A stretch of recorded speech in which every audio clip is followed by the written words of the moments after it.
నమస్తే welcome to Leo news. పల్నాటి పులి అనగానే మనకి టక్కున గుర్తొచ్చే పేరు కోడెల శివప్రసాద్ గారు. ఈరోజు ఆయన 6వ వర్ధంతి. ఈ సందర్భంగా ముఖ్యమంత్రి చంద్రబాబు గారు, నారా లోకేష్ గారు ఆయనకు నివాళులర్పించారు. అలాగే తెలుగు ప్రజలు కూడా ఈరోజు ఆయన గుర్తు చేసుకున్నారు. ఎందుకంటే ఇటు పల్నాటి ప్రజలకు కావచ్చు, అలాగే టీడీపీ పార్టీకి ఆయన అందించినటువంటి సేవలు అలాంటివి. ఈ సందర్భంగా మనం కూడా ఆయన రాజకీయ జీవితం గురించి, అలాగే వ్యక్తిగత జీవితం గురించి, ఆయన మరణం గురించి మరిన్ని విషయాలు తెలుసుకునే ప్రయత్నం చేద్దాం. మనతో పాటు ఉన్నారు సీనియర్ పొలిటికల్ అనలిస్ట్ అంకమరావు గారు. నమస్కారం సార్. నమస్తే అమ్మా. సార్, కోడెల శివప్రసాద్ గారిది 6వ వర్ధంతి ఈరోజు.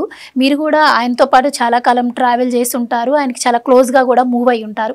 సో ఆయన రాజకీయ జీవితం గురించి, వ్యక్తిగత జీవితం గురించి, ఇప్పుడు నేను అన్నట్టు ఆయన మరణంపై కూడా చాలా సందేహాలు ఉన్న నేపథ్యంలో ఆయన మరణం గురించి కూడా మీ మాటల్లో. కోడెల శివప్రసాద్ గారు వైద్యునిగా మొట్టమొదట నసరాపేటలో వైద్యశాల ఏర్పాటు చేయాలనే ఆలోచన వచ్చిన సందర్భంలో ఆయనకి చేదోడు వాదోడుగా ఉండే పాతూరు కోటేశ్వరరావు మాస్టర్ గారు, ఆయన ఇద్దరు నసరాపేట వచ్చి ఇక్కడ ఏర్పాటు చేస్తే బాగుంటుందనే ఏర్పాటులో భాగంగా అక్కడ వైద్యునిగా ఆయన ప్రస్థానం ప్రారంభమైన తర్వాత రూపాయి డాక్టర్గా పేరెన్నికన్నాడు. ఆయన నిరుపేదలకి మెరుగైన వైద్యంతో పాటు ఆయన అస్తవాసి మంచిదనే అభిప్రాయంతో, అలాగే మంచి సర్జన్గా కూడా ఆయనకు మంచి పేరు ప్రఖ్యాతులు వచ్చినాయి. అచర కాలంలోనే ఆయన అందరి మన్ననలు పొందడం కూడా జరిగింది.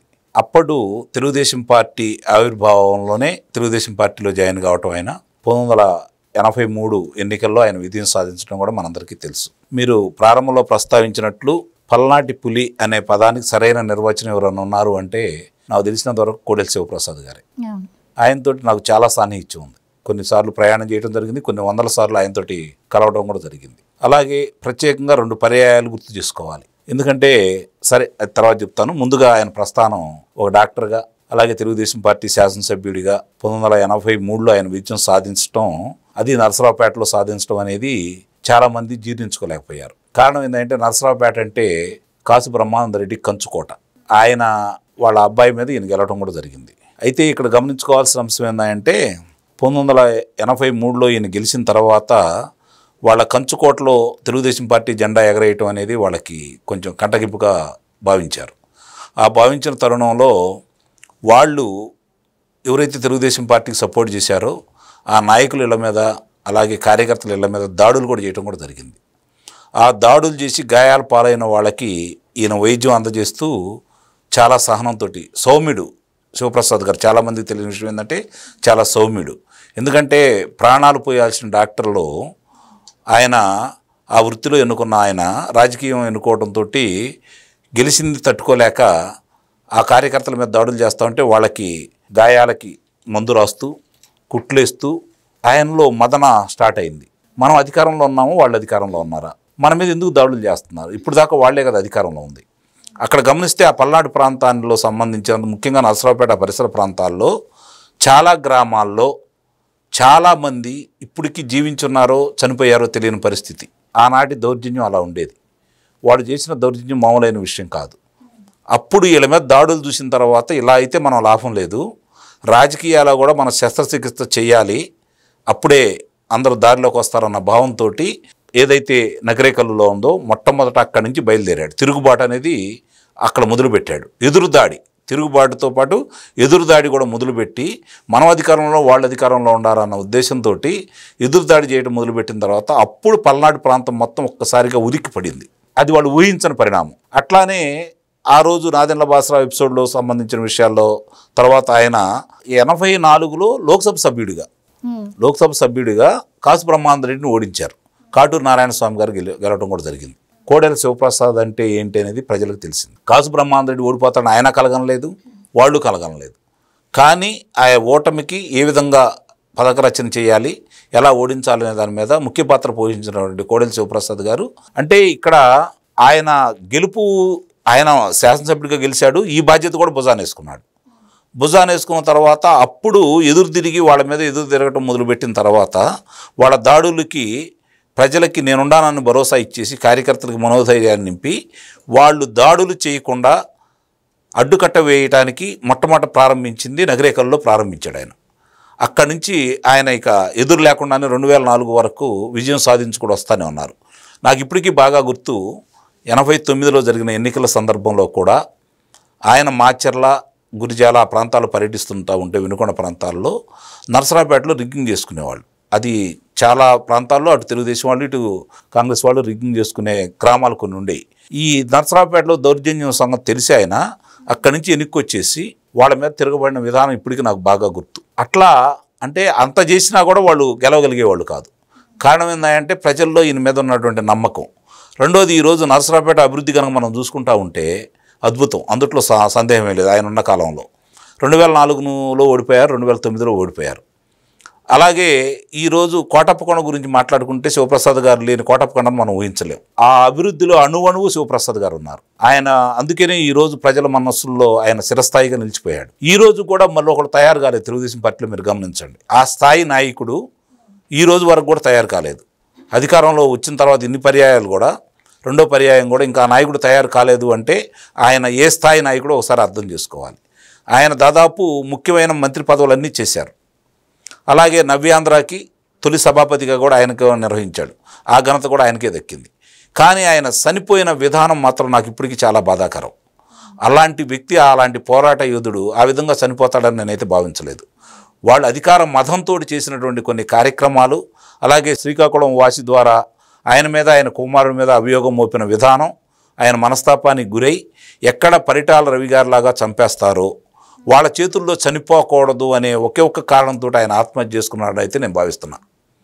ఎందుకంటే వాళ్ళ ఆలోచన ఏ విధంగా ఉండదో ఆయనకు తెలుసు. ప్రత్యర్థుల చేతుల్లో చావకూడదు అనే ఒకే ఒక్క కారణంతో ఆయన్ని ప్రజలకు దూరం చేశారని అయితే నేను నిస్సందేహంగా చెప్పగలను. అదే నాకు చాలా బాధాకరమైన విషయం. అలాంటి వ్యక్తి ఎదురుదాడి చేయకుండా ఆ రోజు పరిటాల రవి గారు చేసిన తప్పే ఈయన చేశాడేమో అనే భావన నాకైతే ఇప్పటికీ ఉంది. ఎందుకంటే అది ఫ్యాక్షన్కి, పల్నాడు ప్రాంతం కూడా ఫ్యాక్షన్కి సంబంధించింది బాగా బలంగా ఉన్నటువంటి ప్రాంతం.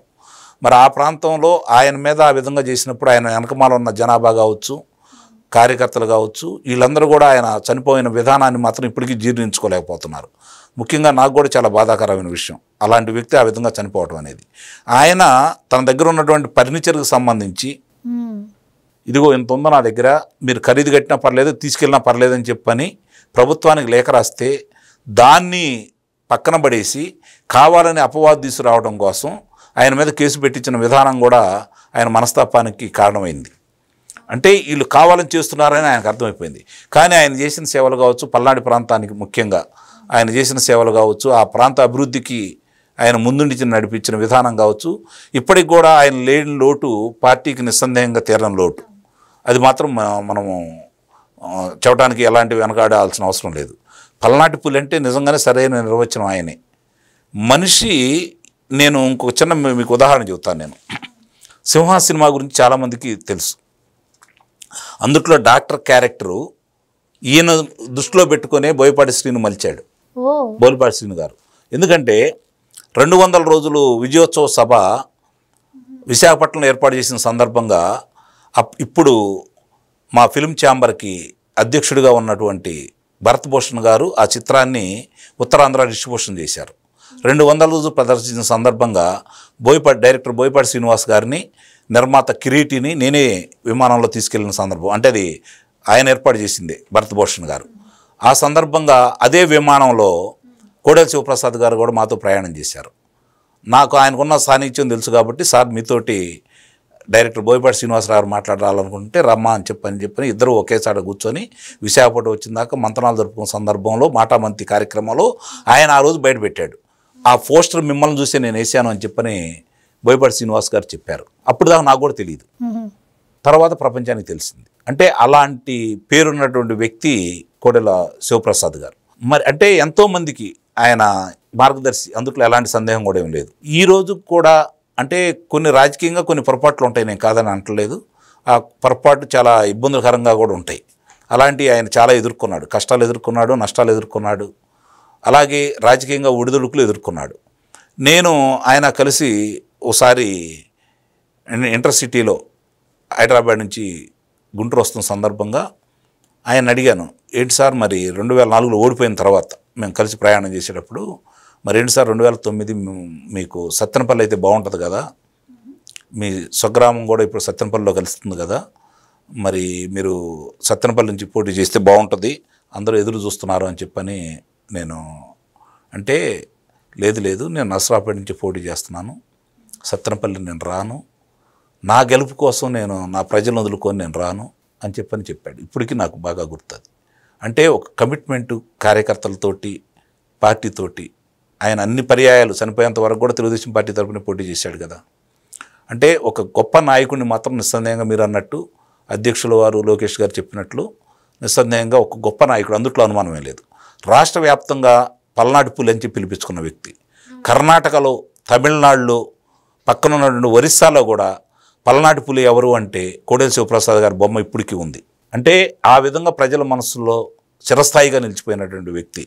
కానీ చివరాంకంలో ఆ విధంగా ఆయన తనువు చాలించడం మాత్రం నాకు చాలా బాధాకరమైన విషయం.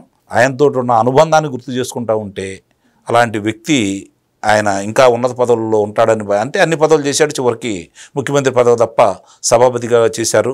అలాగే ఆయన సేవలు అనేది ఏ విధంగా చేశాడో ఆ ప్రాంత ప్రజలందరికీ ప్రత్యేకంగా చెప్పాల్సిన అవసరం లేదు. అలాంటి వ్యక్తికి ఈరోజు 6వ వర్ధంతి కార్యక్రమంగా ఆయన ఘనమైన నివాళులు అర్పించడం తప్ప మనం చేయగలిగింది ఏం లేదు. ఆయన వారసుడు మరి ఆయన్ని పేరు నిలబెట్టి ముందుకెళ్తాడని భావిస్తూ ఆయనకి ఘనమైన నివాళులు అర్పిస్తున్నాం. Thank you so much. Please subscribe to Leo news for more videos.